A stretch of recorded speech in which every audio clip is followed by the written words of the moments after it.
பிள்ளைங்களுக்கு இந்த மாதிரி நீங்க காமிச்சிட்டீங்க அப்படின்னா இது என்னமோ செஞ்சு கொண்டு வந்திருக்காங்க. அது பிள்ளைகளுக்கு ஒரு எதிர்பார்ப்பு. இப்போ உங்களுக்கு என்ன செய்யுது? ஒரு எதிர்பார்ப்பு. இது என்ன வசனம் கண்டுபிடிச்சீங்கன்னா போகும்போது 2 பார்சல் பிரியாணி கொடுத்துருவோம். சொல்லுங்க பார்க்கலாம்.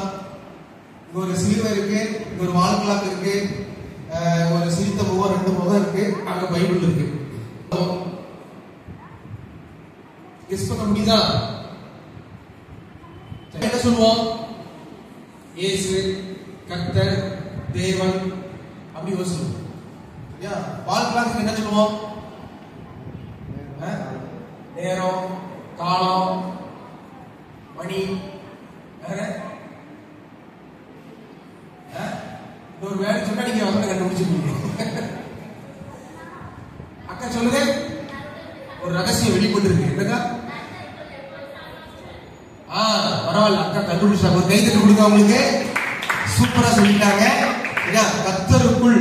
அதுக்கு கீழே வசனம் இருக்கு. அதுக்கப்புறம் நம்ம சொல்லி கொடுக்கலாம் பிள்ளைங்களுக்கு. கர்த்தருக்குள் எப்பொழுதும், சரியா? எப்பொழுதுங்கிறதுக்காக நம்ம டைம் போட்டிருக்கிறோம். எப்பொழுதும் சந்தோஷமா இருங்கள், சந்தோஷமா இருங்கள் என்று மறுபடியும் சொல்லுகிறேன். இதே நம்ம என்ன பண்ணிக்கலாம்? ஒரு வசனம் மெத்தட் ரெடி பண்ணிடலாம். சரியா? பார்க்கும்போது எப்படி தெரியுது? ஒரு பொம்மை தான். ஒரு அட்டைப்பெட்டி சுத்தி கலர் பேப்பரை ஒட்டி இருக்கிறோம். இது சாட்டு தான். சாட்டு காது, கண்ணு, மூக்கெல்லாம் ஒட்டி இருக்கு. ஸோ இது நாக்கு. இது அப்படி இழுத்தோம்னா உள்ள என்ன இருக்கு? வசனம். உள்ள வசனம் இருக்கு. தெரியலையா? அக்கா பேசுறாங்க. சரி, நீங்க உள்ள என்ன பண்ணணும்னா உள்ள ஒட்டணும். இந்த உள்ள நீங்க என்ன பண்ணா அந்த பேப்பரை ஃபெவிகால் போட்டு உள்ள ஒட்டிட்டு பேப்பரை உள்ள கூட இழுத்து வெளியே விட்டுறணும். சரியா? இது பொம்மை மாடல். இந்த மாதிரிலாம் நம்ம என்ன பண்ணலாம்?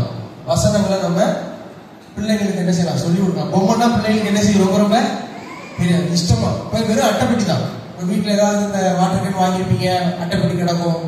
அந்த அட்டைப்பெட்டியே நம்ம என்ன பண்ணிக்கலாம்? வசன மெத்தடா நம்ம என்ன பண்ணலாம்? ரெடி பண்ணிக்கலாம். சரியா? அதாவது கிரியேட்டிவா இந்த மாதிரிலாம் நீங்க என்ன செய்யலாம்? ஈஸியா.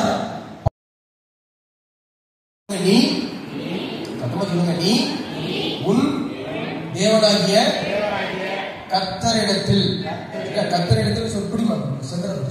கர்த்தரிடத்தில் சொல்லும் போது அங்க என்ன வந்துருது? ஒரு கிராஸ் சொல்றோம். சரியா? கர்த்தரிடத்தில் முழு இதயத்தோடும், சத்தமா சொல்லுங்க, முழு இதயத்தோடும், முழு ஆத்மாவோடும் இன்னொரு பிள்ளைகிட்ட அன்பு கூறுவாயாக. அதுக்கும் இன்னொரு ஹார்ட் கொடுக்கணும். சரியா? ஒரு ஹார்ட்டை எங்கிருந்து தேடி பார்த்தேன், பைப்பில் எங்கேயோ கிடக்குது. இங்க மாறி பேசி இன்னொரு ஹார்ட் இங்க உள்ள பிள்ளைகிட்ட கொடுக்கணும். ஸோ நம்ம பாருங்க, வசனத்துடைய ஒரு சில வார்த்தைகள் இருக்குது. அடுத்தடுத்த வார்த்தைகள் எப்படி ஆயிடுச்சு? இமேஜ் ஆயிடுச்சு. இந்த மாதிரி நம்ம வசனங்களை என்ன செய்யலாம்? சொல்லி கொடுக்கலாம். ஸோ பிள்ளைகளுக்கு ரொம்ப இன்ட்ரெஸ்டா என்ன செய்வாங்க? இன்ட்ரெஸ்டா இது பிள்ளைகளுக்கு ஒரு எதிர்பார்ப்பு. சரியா? இந்த மாதிரி நம்ம சொல்லி கொடுக்கலாம். நீ உன் தேவனாகிய கர்த்தரிடத்தில் முழு இதயத்தோடும் முழு ஆத்மாவோடும் அன்பு கூறுவாயாக. அன்பு கூறுவாயாக ஒரு ஹார்ட் நம்ம கொடுத்துடலாம். சரிங்களா? இந்த மாதிரி சொல்லி கொடுக்கும் போது அவன் மைண்ட்ல என்ன செஞ்சிடும்? ஈஸியா என்ன செஞ்சிடும்? ரிஜிஸ்டர் ஆயிடும். அந்த பிள்ளைங்க கையில கொண்டு போற மாதிரி சில திங்ஸ் எல்லாம் நீங்களே செய்யலாம். சார்ட்ல பாருங்க, இது ஒரு ஹார்ட் மாதிரி தான் இருக்கும். ஆனா நம்ம உள்ள விரிச்சோம்னா ஒரு ஃப்ளவர் மாதிரி என்ன செஞ்சிடும்? இது உள்ள வசனம் இருக்கு. இது உள்ள என்ன இருக்கு? வசனம் இருக்கு.